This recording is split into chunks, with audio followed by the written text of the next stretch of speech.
Muy buenas, ¿qué tal están? Miércoles 20 de julio comenzamos una vez más hoy Jerez con el fuego, con incendio en nuestra ciudad de Jerez. En este caso ha afectado hasta la zona del Zoo Botánico de nuestra ciudad, un nuevo incendio en el casco de la ciudad, en el interior de Jerez, ya no solo fuera en las barriadas rurales, en las zonas rurales de nuestra ciudad, como hemos podido comprobar días anteriores, sino que ya también tenemos fuegos de pasto que arden en el interior de nuestra ciudad de Jerez. Como decimos, hasta el Zoo Botánico han llegado estas llamas, varios efectivos de los bomberos del consorcio de la provincia de Cádiz, en total 9 han estado trabajando para sofocar la llama en la tarde de ayer junto con varios efectivos de la policía local. Estas son las imágenes, el fuego llega hasta el Zoo Botánico de Jerez.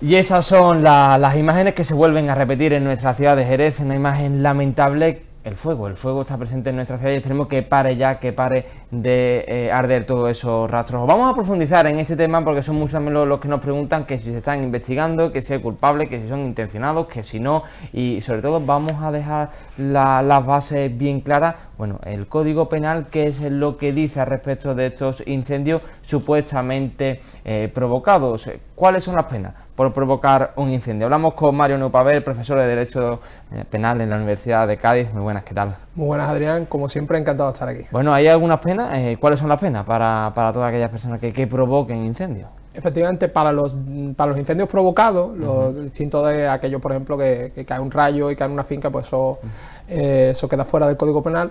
En cuanto a los provocados, el Código Penal prevé penas de hasta 20 años de prisión. 20 años de prisión, que se dice bastante pronto, cuando existe, por ejemplo, riesgo para la vida o la integridad física de las personas. Esos casos son los casos más graves, que también incluso el Código Penal prevé penas de prisión hasta para los meros incendios sin propagación en zonas forestales o masas forestales.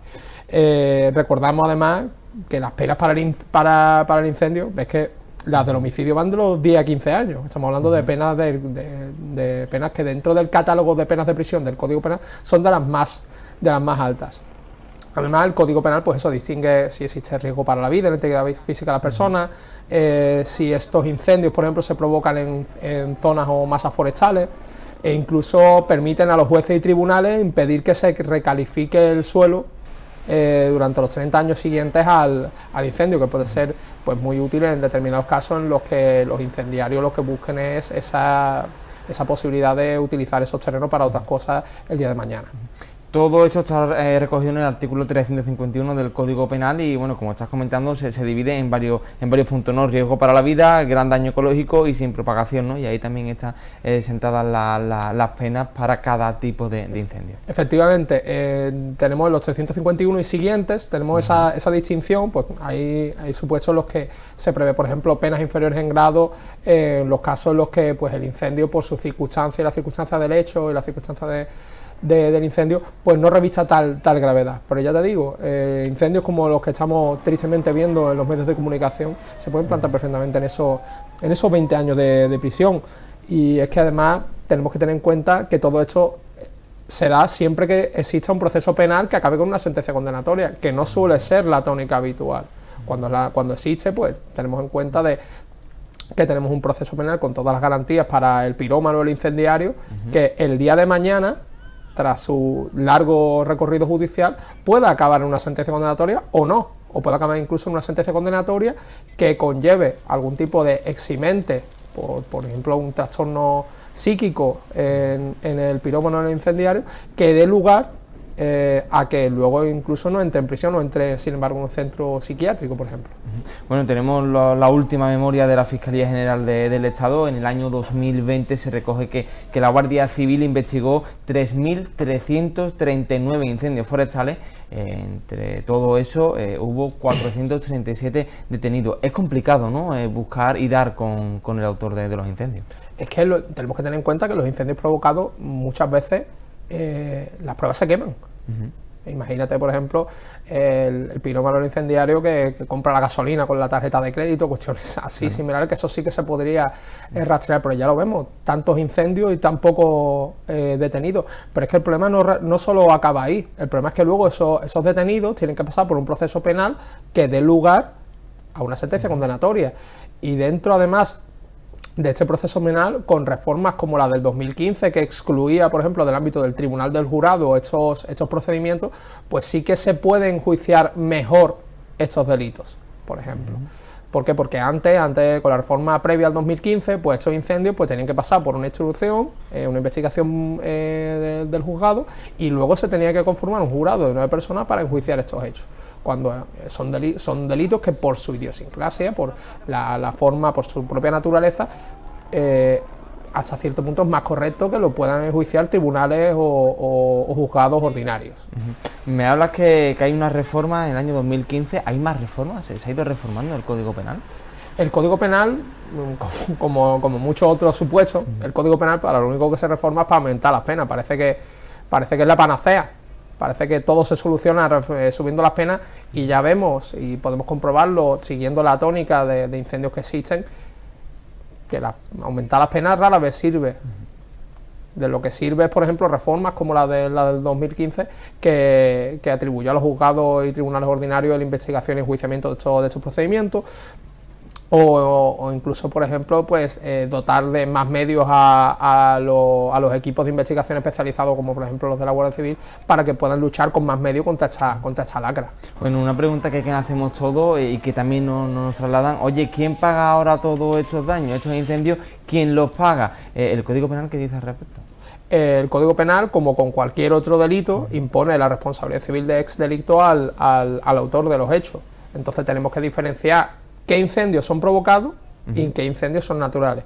Con los provocados, tristemente, los provocados, la responsabilidad civil es del autor de los hechos, que, como ya hemos hablado, en la gran mayoría de ocasiones, no se consigue identificar, o incluso identificado o detenido, no se puede condenar en un proceso penal con todas las garantías.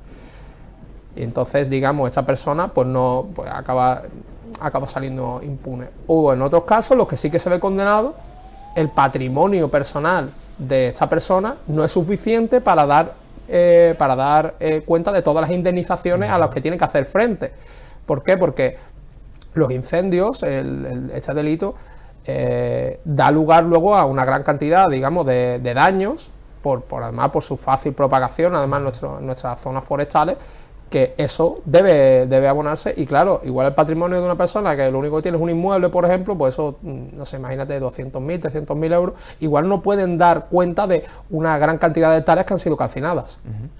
Sin embargo, discúlpame que te interrumpa, en los incendios naturales, que también existen y no debemos olvidarlo, la situación puede ser incluso peor, porque los incendios forestales no están incluidos, como por ejemplo están los terremotos, y en los terremotos, por ejemplo, responde el Consorcio de Compensación de Seguros. Ahí dependerá si cada persona tiene pues su propio seguro de incendios, que en las pólizas habituales no suele estar contemplado, o que el gobierno, la administración pública de turno, decrete unas ayudas para poder darles una nueva vida a esas personas que en algunos casos que lo han perdido todo. También muchos de nuestros espectadores nos trasladan la pregunta: bueno, ¿qué ocurre con una finca calcinada? ¿Se le mete fuego? ¿Se prende de manera intencionada para luego construir? ¿El precio baja cuando estamos hablando de una finca donde ese pasto ha salido ardiendo? ¿Qué dice también el Código Penal de todo esto? El Código Penal no toca esos elementos. Lo que el Código Penal prevé en el último de los artículos del título referente a los incendios, pues prevé, por ejemplo, que el juez o tribunal emotivamente podrá imponer que la calificación del suelo pues no cambie en los 30 años siguientes a la comisión delictiva. Sin embargo, tenemos que tener en cuenta que en 2015 se reformó la ley de montes, que se hablaba mucho, había cierto rum de que con la reforma de la ley de montes pues la gente iba a empezar a prender fuego, porque antes, esos 30 años de los que hablamos, pues esos 30 años estaban parados todos. Y sin embargo, desde la reforma de la ley de montes existe una excepción, por ejemplo, por razones de interés público. Sin embargo, a día de hoy, los incendios que se dan por ejemplo, para esos fines son mínimos. No, de hecho nos recuerdan incluso a esos incendios, aquel que incendia, por ejemplo, su propio vehículo para estafar al seguro, por ejemplo. Eso son nimios. ¿Y solución? ¿Qué solución le podemos dar a todo esto? Es que el problema, como hablábamos antes, es que parece que la solución es siempre aumentar las penas. Cogemos el Código Penal y donde pone 20 ponemos 25.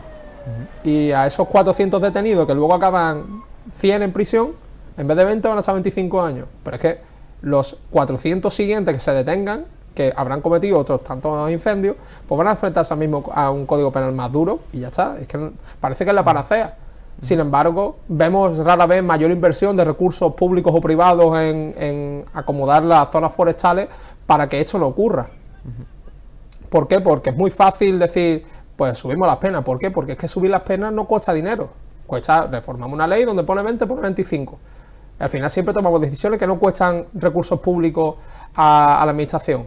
¿Y por qué no aumentamos, por ejemplo, los medios de la Guardia Civil para la investigación de esta serie de delitos, o aumentamos el número, digamos, de los funcionarios de los cuerpos de bomberos, o aumentamos, por ejemplo, digamos, en las masas forestales el control, digamos, para que esto no ocurra? Es decir, en esto es que suele estar feo porque todos lo sabemos, pero mejor prevenir que curar, Adrián. Totalmente, mejor prevenir que curar, y porque es como estás comentando, que si la solución pasa en aumentar en 5 años la pena, realmente tampoco tiene mucho sentido. Sí, hay que endurecer las penas, que no sea en balde, y recordamos que el riesgo para la vida que se provoque o que se cataloga así el incendio tiene de 10 a 20 años, hasta 20 años podemos enfrentarnos a la cárcel por prender un pasto en el campo. Es que además ya no solo eso, sino, bueno, pues por supuesto también puede existir los incendios imprudentes, no los provocados, sino, pero es que imaginemos el incendio provocado, que tiene en cuenta que ese incendio, por ejemplo, van a acudir bomberos a apagarlo, y puede estar, habrá que enjuiciarlo por supuesto, pero podría estar en la mente del autor que dentro de su dolo eventual, que ese incendio se acabe cobrando la vida de alguna de las personas que intervienen en su extinción, lo que podría dar una pena, pues eso, de los 10 a 20. Pero es que luego hablamos de incluso de homicidios por dolo eventual. Son cuestiones muy complicadas. El problema luego es trasladarlo todo al proceso penal. Y trasladarlo al proceso penal suele ser muy complicado porque hay que respetar todas las garantías del investigado y sí, las pruebas se queman. Y el incendio de Jerez, que hemos visto, que tenemos también ahí en pantalla desde el pasado 13 de julio, ¿estaría dentro de esta condena de 10 a 20 años porque fueron desalojadas a personas por riesgo a intoxicación por el humo? Es que estamos hablando, es que normalmente cuando hablamos del fallecimiento, del dicho fallecimiento de alguna de las personas, solo pensamos en las llamas, pero es que el humo mata. Es que respiramos dióxido de carbono en grandes cantidades y acabamos perdiendo la vida. Es que muchas veces, insisto, que pensamos únicamente en el fuego, pero el fuego tiene otras múltiples consecuencias, como por ejemplo esa combustión y esa generación de dióxido de carbono. Ahí efectivamente podríamos estar hablando perfectamente de esos supuestos del Código Penal, del artículo 351, que llegan hasta los 20 años de prisión, que insisto, que es que el homicidio va de 10 a 15. Bueno, recordamos también que en estos momentos todavía no hay ningún detenido. La Guardia Civil está investigando todo lo ocurrido en nuestra ciudad de Jerez en todos estos últimos días, donde el fuego, bueno, pues está muy presente en nuestra ciudad. Yo creo que ha quedado bastante claro, Mario, bueno, como qué es lo que dice el Código Penal, qué es lo que dice este artículo 351 en adelante sobre los incendios forestales. Ha quedado muy claro en casa, y ya lo que hay que hacer es dejar también trabajar a la Guardia Civil y a la Policía Nacional, y que encuentren, si lo hubiera, bueno, pues ese o esos implicados como autores del incendio. Mariano Paver, profesor de Derecho Penal en la Universidad de Cádiz, muchas gracias por estar con nosotros. Muchísimas gracias, Adrián. Y nosotros vamos a continuar, seguimos hablando de nuestra ciudad de Jerez, en este caso de deporte. Vamos a hablar de esa presentación del Campeonato Andaluz de Atletismo al aire libre que se va a celebrar en nuestra ciudad de Jerez el próximo día 23 de julio en el Estadio Municipal de Chapín a las 5:30 y que durará hasta las 10:30. También vamos a escuchar a Laura Álvarez, a la delegada del Ayuntamiento de Jerez, hablando de las próximas citas de nuestra ciudad de Jerez en cuanto al deporte y también del estado actual del entorno de Chapín. Quiero recordar, ¿no?, la importancia que tiene para este gobierno municipal de Mamén Sánchez el deporte. Hemos hecho una inversión histórica en Chapín, muy importante, casi 800.000 euros para volver a recuperar lo que fueron nuestras instalaciones de Chapín. Yo creo que todos hemos salido, muy agradecidos, ¿no?, porque la Federación Española nos hubiera dado la oportunidad del Campeonato de España Sub-18 y volvemos a presentar un campeonato de Andalucía absoluto que podremos disfrutar a partir del sábado, a partir de las 5 de la tarde. Agradecer también el tejido asociativo de la ciudad, los clubes de atletismo de la ciudad, que tendremos representantes jerezanos y jerezanas importantes. Y, por supuesto, bueno, pues que disfrutemos todos de este nuevo campeonato que la Federación Andaluza trae a la ciudad de Jerez, y poco a poco volveremos a recuperar lo que fue Jerez en el atletismo. Y ya lo estamos viendo, próximamente inauguraremos también la obra del anexo de Chapín, por lo tanto terminaremos lo que es la inversión deportiva en Chapín, que al final podremos cuantificar casi 3 millones de euros en inversión para el deporte de la ciudad y para volver a colocar a Jerez en el turismo deportivo, y siempre de la mano de la Diputación de Cádiz, a la que quiero agradecer una vez más la apuesta en la ciudad de Jerez. Y esto en cuanto a deporte se refiere en nuestra ciudad. Nosotros vamos a seguir hablando de Jerez, pero después de publicidad. Un alto en el camino, unos minutitos solo y regresamos.